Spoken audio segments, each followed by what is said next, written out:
वधीक खुशी कहिड़ी मिली? बस भाभी जी शादी कयल आहे, भाभी जी शादी न बना सघो।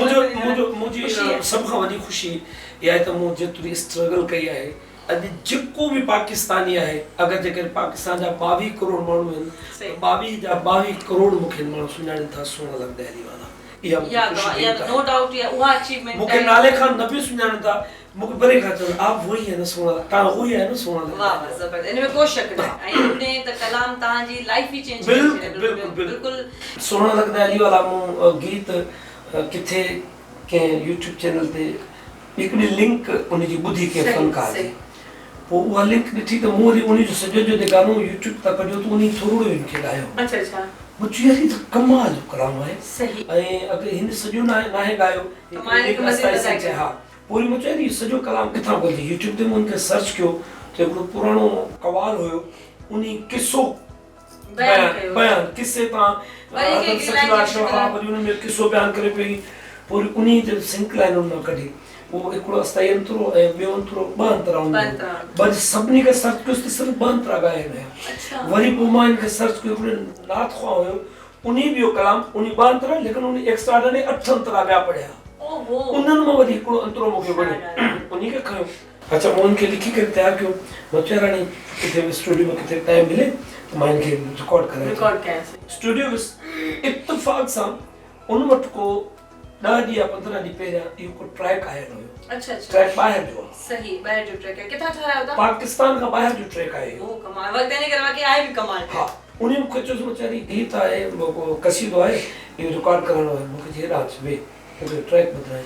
मूंखे चयो कॉर्ड्स सुर ऐं सभु शइ गीत ते परफेक्ट आहे, मूंखे कंहिं बि क़िस्म जी मेहनत करण जी ज़रूरत न। वाह, वो माइक ते बीठो, कोरस करे ॻाए, वोकल करे परफेक्ट। मूंखे चई यार ही त कमाल थी वियो, न त एडिट कंदा हो यार, न साइजा सुर के मथे कर हेठ कर, परफेक्ट मूं ॻाई करे उनखां व्हाट्सएप ते वठी करे हली। साल पूरो मूं व्हाट्सएप ते। अच्छा, के कोन ॾिनो। ओ छो भला? बस मूं हुयो, मतो कॾहिं बि किथे को एल्बम्स वग़ैरह जो थींदो या किथे मूंखे बि विसरी वियो कलाम। हिकिड़ो दफ़ो हज़रत सखीलाल शहबाज़ कलंदर साईं जी बाग़ामी गाना वॾा तो मूंखे कलाम ॿुधण में ॿुधुसि। मूंखे दुकानदार वटि वियुसि जेके कंप्यूटर ते गाना बाना भरींदा। अच्छा अच्छा, हिकिड़ो कसीदो ॻायो मूं। अच्छा अच्छा, मुंहिंजे तरफ़ां ही तोखे गिफ्ट आहे, संगत वग़ैरह को अगरि भराइण वग़ैरह अचे थी त उनखे तव्हां भरे ॾिजो। वाह वाह, उनखे ॾेई मां हली वियुसि। उतां हज़रत सखीलाल शहबाज़ कलंदर साईं जी बारगाह मां इहो गिफ्ट थियो। माशाअल्लाह, बेहतरीन। न ताले के था रिलीज करता है? रिलीज था उतां ही स्टार्ट थियो। बस वही एक लख वाली गाना ठहंदो वियो, ठहंदो वियो। आवाज़ टीवी ते मूं वियो, आवाज़ टीवी वारनि खे कट करे उन्हनि सोशल मीडिया ते रखियो, उतां धूम मची वई। ॿिए कंहिं दोस्तनि सोशल मीडिया ते रखियो, उतां धूम थी वई। त मां सम्झा थी त पाकिस्तान जे कंहिं बि सिटी में वञो, मां हिन वक़्तु पाकिस्तान टूर ते वियल हुअसि रिसेंटली, उते मां रिक्शन में, गाॾियुनि में, ट्रक में, जिते किथे कोई कामयाबी कहा जो को ख्वाब हो मुंहिंजो। मां ख़बर अथव सीन कहिड़ो बि कयां, गाॾी पर मां कयो उस्ताद उस्ताद असां इहो सीन कयूं पिया, त मां अलाह से तव्हांखे ॾेखारियो थी वञे थोरो। बिल्कुलु बिल्कुलु सोहना लगदे अली वाला, प्यारा लगदे अली वाला, किसी भी मैदान विचों जा सुन ले सुन ले सुन ले, नहीं भजदे अली वाला, सोहना लगदे अली वाला। अली मौला मौला अली मौला मौला अली मौला मौला अली मौला, मार के बोदला साईं जिस दम हांडियां दे विच पाया, तेवर बदले लाल सखी दे जोश शहबाज आया। बोदला किथे तू हुण आजा आजा आजा, हिकू सजदे अली वाला, सोहना लगदे अली वाला। इंज दी जुर्रत कीती सैयद विच तारीख दे छा गई, बंदियां दे विच एक बंदे दी इंज दी शामत आ गई। नारा मार के हैदर दसिया दसिया दसिया इंज गजदे अली वाला सोहना लगदे अली वाला माशाअल्लाह क्या बात है। मैं लाल अली दा प्यारा मेरा नाना कमली वाला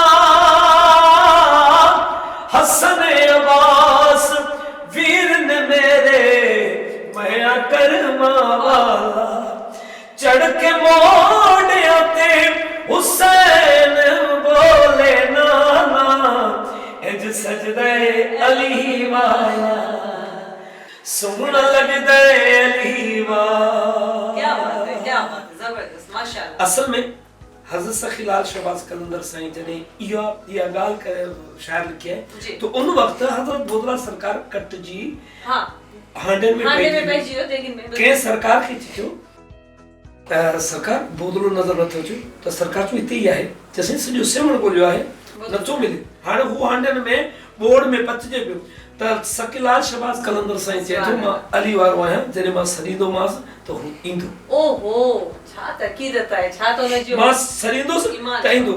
जने हज़रत सखीलाल शहबाज कलंदर साईं बोधल सरकार के सॼो आहे त उतां जी तारीख़ उतां जे वक़्त जा माण्हू चवनि था त 80 हांडियुनि मां बूटियूं ॿाहिरि निकिरंदे ॾिठियूंसीं घुमंदे ॾिठियूंसीं उहे घुमंदियूं बोधल सरकार खे तयारु करे अची साईं तव्हां सॼो असां त पचिजी वियासीं। वाह छा ॻाल्हि बोधला किथे तूं हुणे आजा आजा आजा ये चवंदे देखो सजदे सेवण वाला। वाह क्या बात है। आई ये के लिखी है ये पोएट्री मु ॾाढी बोली आहे नथी सले हां नथी मिले जी पोएट्री जो आपा कदे छा लिखियल है कमाल लिखियल है। अच्छा जी जेका हुन धुन कंपोज थी आहे उहा भी तमाम बेहतरीन थी आहे वरी शायरी जेका थी आहे उन जे मथा सोहना लगदा है अली वाला। Thanks for watching this video. For more updates, subscribe Shehla Gul Official.